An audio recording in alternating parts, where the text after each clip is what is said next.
ఇంకో 10 సార్లు కూడా చూపెట్టడానికి మీ అనుమతి ద్వారా ఏదంటే మీ కార్యాలయం నుంచి చూపెడతారని మాకు గొప్ప నమ్మకము. రెండవది వాస్తవాలు మాట్లాడారు సార్, అప్పుడు బట్టి గారు కూడా వాస్తవాలు మాట్లాడారు కనుకనే ఏ డిస్టర్బెన్స్ లేకుండే మీ దగ్గర నుంచి కూడా.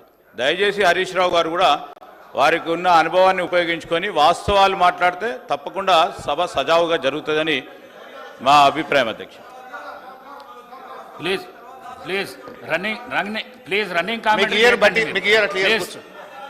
ప్లీజ్ జగదీశ్వర్ రెడ్డి గారు ప్లీజ్ రన్నింగ్ కామెంటరీ చేయకండి దయచేసి ప్లీజ్ ప్లీజ్. అక్కడ నుంచి ఏం లేదు చేయకండి. Thank you speaker sir. Please please అధ్యక్ష ప్లీజ్ ఇస్తాను గౌరవనీయులు ప్లీజ్ అన్న అట్లా ఉన్నది సార్. ఇప్పుడు ఇట్లా మంత్రులు లేవడం సబబు కాదు సార్. కూర్చోండి దయచేసి. ఇప్పుడే ఇస్తాను.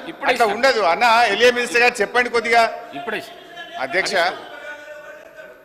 గౌరవనీయులు ఎలియా మినిస్టర్ గారు అన్నట్టు రాహుల్ గాంధీ గారి బాటలో నడుస్తామని చెప్పారు. అదే రాహుల్ గాంధీ గారు పాంచి న్యాయ గురించి కూడా చెప్పినారు. ఎమ్మెల్యేలు పార్టీ మారితే వెంటనే డిస్క్వాలిఫై కావాలన్నారు, వాళ్ళతో రాజీనామా చేయించారు. రెండవది అధ్యక్ష, మేము కూడా సబ్జెక్టే మాట్లాడతాం. We will not deviate from the budget. 10 ఏళ్ళు మేము కూడా ప్రభుత్వంలో ఉన్నాం. మా అనుభవాలను ఈ ప్రభుత్వానికి ఈ రాష్ట్రానికి మేలు జరిగే విధంగా వాస్తవాలు మాట్లాడే ప్రయత్నమే చేస్తాం అధ్యక్ష. అయితే ఒక రిక్వెస్ట్ అధ్యక్ష, బడ్జెట్ మొత్తం 4 రోజులు పెట్టినాం.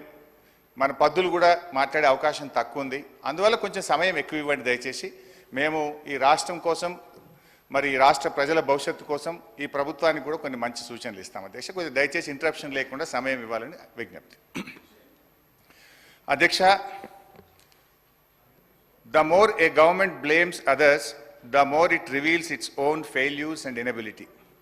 ఏ ప్రభుత్వమైనా ఇతరులను ఎక్కువగా నిందిస్తుందో ఆ ప్రభుత్వం తన అసమర్థతను, వైఫల్యాలను బయటపెట్టుకుంటుంది. కాంగ్రెస్ ప్రభుత్వం ప్రవేశపెట్టిన బడ్జెట్ గురించి వ్యాఖ్యానించడానికి ఈ మాటలు సరిగ్గా సరిపోతాయి. బడ్జెట్ ప్రసంగం అంతా బీఆర్ఎస్ను తిట్టిపోయడం కోసం తయారు చేసినట్లుంది. ఒక రాజకీయ కరపత్రం లాగా ఉంది. బడ్జెట్ ప్రసంగానికి ఉండాల్సిన గంభీరత కానీ దార్శనికత కానీ ఏమాత్రం కనబడలేదు అధ్యక్ష. ఫార్ములేషన్ ఆఫ్ పాలసీ కన్నా హ్యూమిలియేషన్ ఆఫ్ అపోజిషన్ మీదనే బట్టి గారు ఎక్కువ దృష్టి పెట్టినట్టుగా కనబడ్డది. అధ్యక్ష, నేను సూటిగా ఒక మాట అడుగుతా ఉన్నా అధ్యక్ష, ఎన్ని రోజులు మా పేరు చెప్పి బతుకుతారు? మీరు చేసిందేందో, చెయ్యబోయేదేందో గది చెప్పుంది. 8 నెలలు గడుస్తున్నాయి అధ్యక్ష. మన రాష్ట్రంలో దిశ లేని పాలన నడుస్తుంది. ఈ రోజు వరకు ఒక్క పాలసీని సమగ్రంగా రూపొందించలేదు, ప్రజలకు వెల్లడించలేదు. ఎంతసేపు ఉత్త రాజకీయ వృధా, కాయగొరుకుడు మాటలు, విజన్ లేదు, విషయం లేదు. ఇప్పటి వరకు సాధించిన ఒక విజయం లేదు.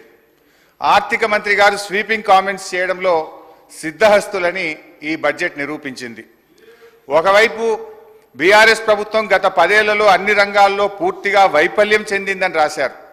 మరొక వైపు ఇదే బడ్జెట్లో రాష్ట్ర తలసరి ఆదాయం 3,47,229 రూపాయలని పేర్కొన్నారు. ఇంత సెల్ఫ్ కాంట్రడిక్షనా అధ్యక్ష?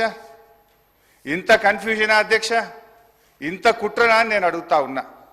ఎందుకంటే 2014లో మా ప్రభుత్వం అధికారం చేపట్టినప్పుడు తెలంగాణ రాష్ట్రం దేశ తలసరి ఆదాయంలో మనం కంపేర్ చేసినప్పుడు, ఇతర రాష్ట్రాలతో కంపేర్ చేసినప్పుడు మనం 11వ స్థానంలో ఉన్నాం. కానీ మా 10 ఏళ్ల పాలన ఫలితం ఈరోజు గోవా, సిక్కిం లాంటి చిన్న రాష్ట్రాలు మినహాయిస్తే తలసరి ఆదాయంలో తెలంగాణ రాష్ట్రం దేశంలోనే నంబర్ 1గా నిలపడం జరిగింది.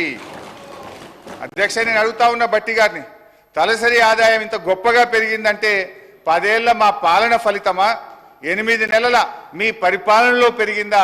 దయచేసి చెప్పాలని చెప్పి నేను కోరుతా ఉన్నా. ఒకసారి గుండె మీద చేసుకొని చెప్పండి, ఎవరి పరిపాలనలో ఈరోజు దేశంలో తలసరి ఆదాయంలో ఈ రాష్ట్రం మొదటి స్థానంలో నిలబడ్డది? అధ్యక్ష, 4.5 లక్షలు లేని జిఎస్డిపిని 14.5 లక్షల పైకి తీసుకుపోయింది మా బీఆర్ఎస్ పాలన.